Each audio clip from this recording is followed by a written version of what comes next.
बिस्मिल्लाहिर्रहमानिर्रहीम, अस्सलाम वालेकुम। अल-कादिर ट्रस्ट केस का फैसला इमरान खान के खिलाफ आते ही ऐसी ऐसी चीजें सामने आ रही हैं कि इंसान हैरान हो जाता है। सबसे बड़ी चीज तो आई है जज के खिलाफ सुप्रीम कोर्ट का फैसला सामने आया है। मतीउल्लाह जान साहब चीज सामने लेकर आए हैं, उसकी पूरी डिटेल मैं आपको सुनवाऊंगा। उनकी वीडियो मौजूद है जिसमें वो बता रहे हैं कि इस जज के हवाले से सुप्रीम कोर्ट कह चुकी है कि ये नाअहल है, निकम्मा है, बल्कि ये जानबूझकर गलत फैसले देने वाला है। दो नंबरियां करता है ये जज, झूठ बोलता है जज नासिर जावेद राना, जिसने इमरान खान के खिलाफ ये फैसला सुनाया है। नासिर जावेद राना का कंडक्ट ही ऐसा रहा है कि सुप्रीम कोर्ट का हुक्म मौजूद है, वो मैं आपको सुनवाता हूं। लेकिन इसके साथ ये बात भी करेंगे कि तहरीके इंसाफ क्यों बड़ी परेशान थी कल के इमरान खान के हक में ना फैसला आ जाए। है ना अजीब बात। मैं आपको बता रहा हूं, तहरीके इंसाफ की लीडरशिप बड़ी परेशान थी कि इमरान खान के हक में फैसला ना आ जाए, अल-कादिर ट्रस्ट केस का फैसला इमरान खान के हक में ना आ जाए, इमरान खान बरी ना हो जाए। क्यों इस पर तहरीके इंसाफ परेशान थी, इसकी भी हम बात करेंगे। फिर बहादुरी के चर्चे क्यों हो रहे हैं, फैसला सुनाए जाने के बाद इमरान खान ने क्या कहा, बुशरा बीबी के हवाले से क्या बात की जा रही है, इमरान खान ने क्या कहा अपनी बहन से, जिस पर बहनें भी हैरान हो गई। ये सब चीजें हम शामिल करते हैं। पहले सुनिए कि जिस जज ने इमरान खान को सजा सुनाई है उसके बारे में सुप्रीम कोर्ट का हुक्म क्या सामने आया है, और उसके बाद इस फैसले पर भी बात करेंगे। अजीबोगरीब फैसला है, क्या मज़क्का खेज बात है इसमें। वैसे तो बहुत से पॉइंट्स हैं, लेकिन एक पॉइंट पर खासतौर पर बात करेंगे जिसकी वजह से तमाम चैनल्स की ड्यूटी लग गई है कि इस पर ट्रांसमिशंस करें और जो फहरिस्त दी हुई है उन वकला को बुलाकर उनसे तबसरे लें, क्योंकि इतना कमजोर फैसला है, इतना कमजोर केस है। जो मजबूत तरीन केस कहलाते थे, इद्दत केस, साइफर केस, तोशा खाना, वो तो फारिग हो चुके हैं ना। तो इतने वो घटिया केस थे।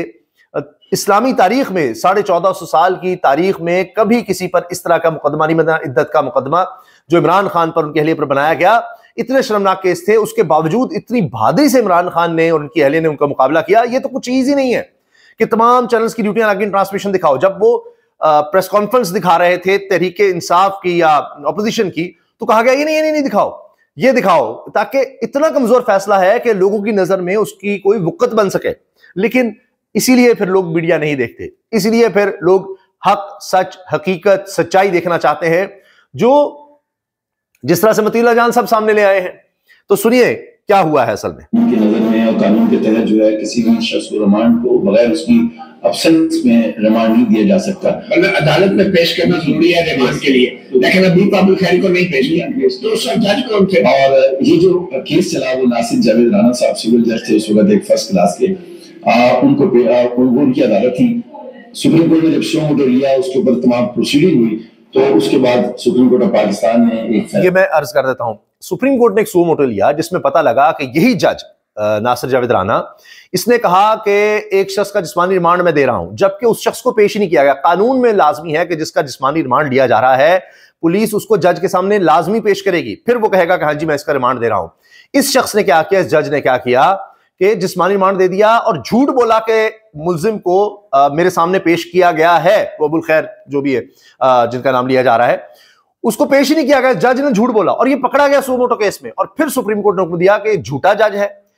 इसके अंदर यानी इसके अंदर ये टेंडेंसी है, इसके अंदर ये कोई जिबिल्लत है इस जज के अंदर कि ये झूठ बोलता है, ये उस तरफ जाता है, ये नाहल है, निकम्मा है, झूठा है। इसको आइंदा इस तरह की कोई केस नहीं मिलने चाहिए, कोई इसको जुडिशियल ड्यूटी नहीं मिलनी चाहिए, बल्कि इसके खिलाफ कार्रवाई होनी चाहिए। दिया।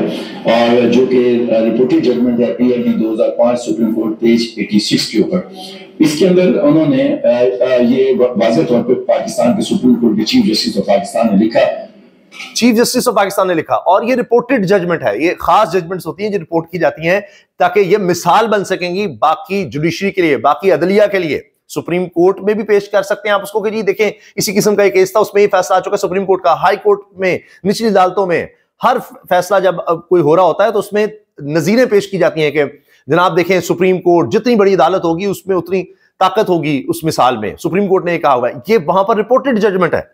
Magistrate not only pass a wrong order, मैं इसका उर्दू में तर्जुमा कर देता हूं कि जो मैजिस्ट्रेट थे यानी सिविल जज जो थे नासिर जावेद राना, ये 2004 की बात है।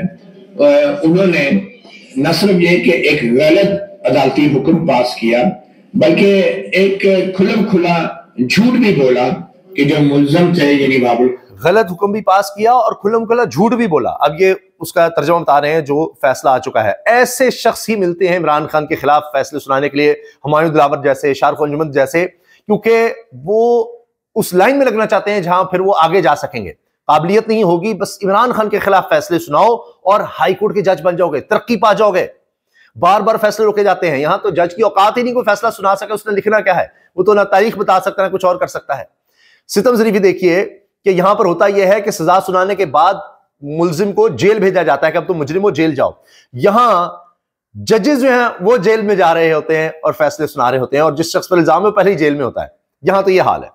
खैरी उनके सामने पेश किए गए, यानी ये साबित हो गया कि सिविल जज, उस वक्त सिविल जज नासिर जावेद राना ने मुल्ज़म वहाबुल खैरी एडवोकेट की पेशी के बगैर ही उनका जिस्मानी रिमांड दे दिया। और फिर वहाबुल खैरी का जिस्मानी रिमांड दे दिया, वो पेश ही नहीं हुए। जज झूठा है। देखिए, कानून की खिलाफवर्जी करता है, सरीहन झूठ भी बोलता है, निकम्मा नाहल भी है। सुप्रीम कोर्ट अपने ऑर्डर में लिखती है कि ये जो सिविल मजिस्ट्रेट है नासिर जावेद राना, इसके अंदर बड़ी स्ट्रॉन्ग टेंडेंसी है, ये एक रुझान पाया जाता है कि वो कमिटिंग एनी मिसचीफ, यानी कोई भी गैर कानूनी काम करने का एक रुझान पाया जाता है। इस जज के अंदर रुझान है कि मिसचीफ, गलत काम करने का इसके अंदर रुझान है। ये करता ही है, 2 नंबर ही करता है। और ये जज जो है नासिर जावेद राना, ये absolutely unfit for judicial service. और ये जो जज नासिर जावेद राना है, ये किसी भी अदालती ओहदे के लिए मुकम्मल तौर पे नाअहल है। ये देखिए, ये वो जज है जो अल कादिर ट्रस्ट का फैसला सुना रहा है। अभी तो इस फैसले पर मैंने आना है, फैसले की तो मैं अभी आपको जब बात सुनाऊंगा तो आप हैरान हो जाएंगे। सबसे बड़ी चीज, ये जो इतना फेफड़े फाड़ फाड़ के जोर लगाया गया, ये फैसला आ रहा है, सबको पहले से पता था, टाउट्स को पहले से पता था। पहले तो प्रेस कॉन्फ्रेंसेस कर दी गई थी, लेकिन फिर वक्त लिया गया कि अच्छा ओहो नहीं, अभी शायद इमरान खान मान जाए, शायद इमरान खान मान जाए। तो वो इमरान खान फिर नहीं माना, तो लिहाजा फैसला तो फिर आना था। सुप्रीम कोर्ट का ऑर्डर है, और फिर ये कहा गया है कि इस सुप्रीम कोर्ट के ऑर्डर के जरिए सुप्रीम कोर्ट ने सिविल जज नासिर जावेद राना के जो तमाम अदालती अख्तियार थे वो मुकम्मल तौर पे वापस ले लिए, और ये हदायत भी की, अदालत ने इनके इख्तियार भी वापस लिए थे कि उस सिविल जज की जगह किसी और सिविल जज को तैनात किया है। और साथ ही हाई कोर्ट को ये हुक्म दिया गया था कि सिविल जज नासिर जावेद राना के खिलाफ कानून के मुताबिक कार्रवाई की जाए और उनके अब आप ये देखिए, एक्शन लिया जाए, इसके खिलाफ कार्रवाई की जाए, एक्शन लिया जाए। तो फिर ये जज क्यों इन्हीं के सामने क्यों केस लगता है? तो ऐसे लोगों को फिर बचाया जाता है, सामने लाया जाता है कि तुम्हारे खिलाफ ये चीजें हैं, सबको पता है, और अच्छा ढूंढा जाता है कि कौन बंदा है जो इस तरह काम करेगा। उनको सामने लाकर उनके खिलाफ ये फिर यानी उनको पता होता है कि ये 2 नंबर हैं, ये है वो है, तो जो कहा जाएगा फिर ये करेंगे। और निजाम को ऐसे लोगों की जरूरत होती है, तो लिहाजा फिर ऐसे ही जजेस के सामने केस लगते हैं और फिर उस तरह के फैसले आते हैं जो आपके सामने फैसला आया है। इसमें आप ये देखें कि बुशरा बीबी की बहादुरी के चर्चे हो रहे हैं, उनकी दलेरी के चर्चे हो रहे हैं कि वो आई तो उन्होंने गाड़ी वापस भेज दी और तैयारी के साथ आई। और ये पाकिस्तान की तारीख में पहली खातून है कि जिसने मुकदमा लड़ा कि मुझे घर नहीं, नजरबंद घर में नहीं, मुझे जेल में भेजा जाए, अडयाला जेल, वहां मैं सजा काटूंगी। ये पहली दफा हुआ है, वरना यहां तो जनाब वो कैसी सहूलियात मांगते रहे हैं, पूरे बेडरूम्स बैठे और पता नहीं वहां पर महफिल हो रही है, कोई 20-20, 25-25 लोग मिलने आ जाते हैं और ये सब कुछ होता रहा यहां तो। अच्छा खैर, अब आप ये देखें, फैसले पर आ जाइए। फैसले में अजीबोगरीब झोल है। वो ये कि कहा गया 190 मिलियन पाउंड की करप्शन हुई है, सबसे बड़ा करप्शन का केस है पाकिस्तान का, 190 मिलियन पाउंड केस। और आप ये देखें कि जो सजा हुई है वो है 10 लाख रुपए। जी हाँ, 65 अरब रुपए बनते हैं शायद, लेकिन सजा क्या हुई इमरान खान को? 10 लाख रुपए। और भाई कोई रिकवरी, कोई जुर्माना होता है, करप्शन का अगर मामला था, 65 अरब रुपए की करप्शन थी, तो फिर कोई जुर्माना तो सामने आता है। 10 लाख रुपए, चक्कर क्या है? क्योंकि वो तो सारे जा चुके हैं, 190 पाउंड जिसको कहते हैं, वो तो सिंध हुकूमत के पास, पाक हुकूमत के पास आ चुके, और वो हुकूमत इसको रिवर्स कर दे, खोल दे एनसीए के पास जाकर मामला, बरतानिया चली जाए हुकूमत, इसके पास इख्तियार है, दोबारा काबीना में ले आए। ऐसी 2 नंबरियां हो रही हैं इस मुल्क में, आप अंदाजा लगाइए। ये अजीब चीज सामने आई है। अच्छा, इमरान खान साहब ने अपनी बहन से कहा कि आप क्यों परेशान हो रही हैं, आप चेहरा क्यों उतर गया है, क्या हुआ है, क्यों इस तरह कर रहे हो? जब सजा हुई तो इमरान खान ने हमें कहा हौसला करो, शक्ल क्यों बन रही है, जज़ा सजा अल्लाह ने देनी है, आपका अल्लाह पर यकीन का कम हो गया है। ये अलीमा खान साहिबा ने आकर मीडिया को बताया है। तो आप मुझे बताइए कि उस शख्स का क्या करेंगे जो इतने हौसले में होगा। फिर आपको ये करना पड़ता है कि इंटरनेट स्लो कर दो और ये जी ये इंटरनेट नहीं होगा, इलेक्ट्रॉनिक मीडिया टीवी पर आकर बस बताया जा रहा है जो हम चाहते हैं, सिर्फ वो चीज़ें बताई जा रही हों, और लोग इंटरनेट स्लो होगा तो उनको हकीकत ना पहुंचेगा किस तरह का ये मुकदमा है, क्या यहाँ पर दो नंबरी हुई है। अच्छा, ये मैं आपको बता दूं, तहरीक इंसाफ के लोग बड़े परेशान थे, अहम तरीन रहनुमा, कि इमरान खान को बरी ना कर दिया जाए।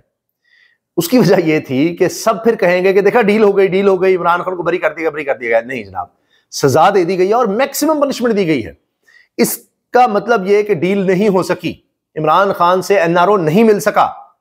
अब देखिए ना, हुकूमत को क्या हौसले दिए जा रहे हैं। बैक चैनल मुज़ाकरात से शहबाज हुकूमत को कोई खतरा है ना, बातचीत का फोकस हुकूमत की तब्दीली है। ये जंग में ये खबर छप गई है जी कि नहीं हुकूमत को खतरा नहीं, परेशान ना हो, कुछ नहीं होने वाला, देखिए ना हम तो सजाएं दे रहे हैं। ये सब चल रहा है। अंसार अब्बासी साहब की खबर सामने आई है जी।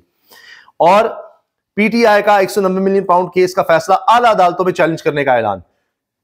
अब आला अदालतों में मसला यह है कि वहां पर मुदाखलत करना जरा ज्यादा मुश्किल है। वहां नासिर जावेद राना ढूंढना मुश्किल है। हाई कोर्ट में, इस्लामाबाद हाई कोर्ट में, वहां अभी तक नासिर जावेद राना, हुमायूं दिलावर, शाहरुख अंजुमन, इमरान खान को जो सजाएं सुना चुके हैं, उनको एलिवेट नहीं किया जा सका, उनको हाई कोर्ट नहीं ले जाया जा सका। ये मसला है। सुप्रीम कोर्ट में आईनी बेंच में अपने लोग यानी जिनको हुकूमत समझती है कि ये हमारे हक में फैसले देंगे, उनको आईनी बेंच ले जाया जा चुका है। ये मसला आईनी बेंच में जाएगा नहीं।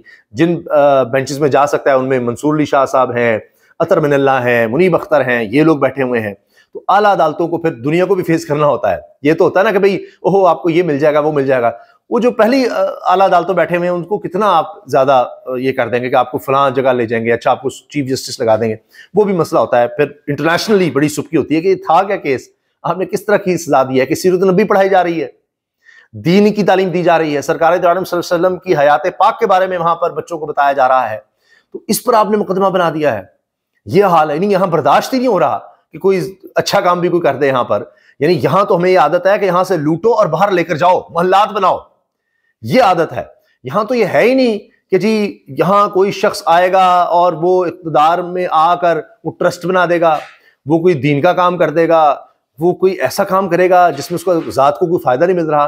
उन पर मुकदमे बनते हैं और जो लूट लूट कर बाहर ले जाएं उनसे डीलें होती हैं। इजाजत दीजिए, अल्लाह हाफिज।